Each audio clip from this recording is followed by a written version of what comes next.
പ്രായമായ സിംഹവും കുറുക്കനും.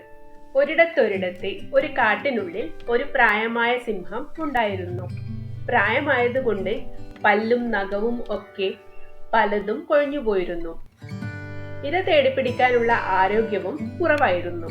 ഒരു ദിവസം സിംഹത്തിന് ഒരു സൂത്രം തോന്നി.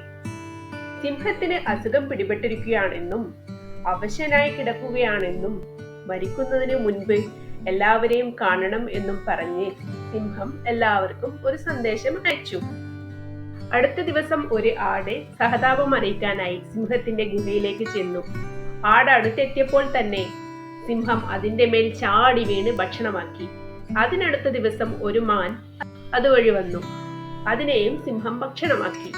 അങ്ങനെ ഓരോ ദിവസവും ഓരോരുത്തരായി സിംഹത്തിന് ഭക്ഷണമായി കൊണ്ടിരുന്നു. ഒരു ദിവസം സൂത്രശാലിയായ ഒരു കുറുക്കനായിരുന്നു ചെന്നത്. കുറുക്കൻ വളരെ ശ്രദ്ധയോടെയാണ് ഗുഹയിലേക്ക് ചെന്നത്. സിംഹത്തിന് അടുത്ത് നിന്നും സുരക്ഷിതമായ ഒരു അകലം പാലിച്ചായിരുന്നു കുറുക്കൻ നിന്നത്. എന്നിട്ട് ഭവ്യതയോടെ സിംഹത്തിന്റെ സുഖവിവരങ്ങൾ അന്വേഷിച്ചു.